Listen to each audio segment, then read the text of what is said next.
Hello again, and thank you for being here on the Mack Brown Show. We'll be joining you for the next hour talking Tar Heel football. Have a lot to do. We're going to look back at the Virginia matchup from Saturday night. We'll preview another tough road game coming up for the Tar Heels as they'll take the short trip over to Wallace Wade to see the Blue Devils for the Battle for the Victory Bell. That's coming up Saturday at noon. We'll answer some of your questions for Coach as well, and going to let you hear from two Tar Heels today, two current players, Sam Howell, of course, starting quarterback for the Heels, and Ben Kiernan, the starting punter for the Tar Heels. Going to hear from both those guys later on in the show as well. But, Coach, great to be with you again, and let's start with Saturday night. Certainly a frustrating evening for the Tar Heels as for the second time in 3 weeks, Carolina fell behind by multiple scores, then came all the way back to dig themselves out of that hole, but just ran out of time in the end. And, Coach, I know not the result that you nor the Tar Heels wanted on Saturday in Charlottesville.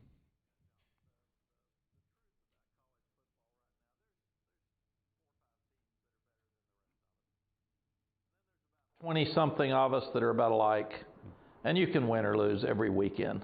And about 7 to 10 plays make a difference in a close ball game. And that's what we didn't make at Florida State, and that's what we didn't make at Charlottesville with Virginia. So give them credit. I thought both those teams blocked us better than we blocked them, which happens some. You can still win. But the good thing about this is our fans are really, really disappointed. I'm disappointed. So that means our expectations are high again. I had one fan text me and say, "Bad loss, man." And I thought, all losses are bad. So I thank you for helping me with that analogy, but all losses are bad. And then I had another one, that smart people, good friends, and he texted and said, "I was surprised." Well, don't be surprised. If you're surprised about college football, look around, because it's happening everywhere. The good thing for us is that, the bad thing is those 2 losses, we dug a huge hole in the second quarter. So I'm not sure what that's about. We haven't played good in the second quarter since we've been here. The positive is these kids are incredible, and they fight back and they compete. And if and we'll talk about this later, but if we stop the fake punt, I think we're going to win the game. Again, if we won that game, we'd be talking about how incredible that comeback was and how positive everything is, and oh my gosh, this team's just unbelievable, instead of oh my gosh, how disappointing. So we got to fix 7 plays, and these young guys are willing, these coaches are willing, and they're trying and competing every day. So I'm proud of these guys.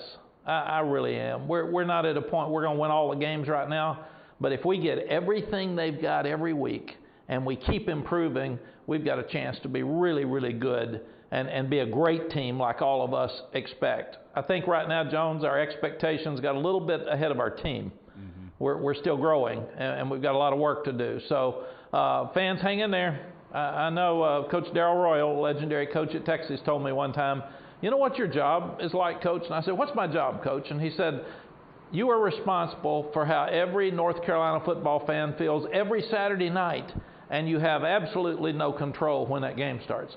So responsibility without control is what I've got. I promise you we're going to keep fighting it and keep trying to get there. But I like these guys, and I like the way they play.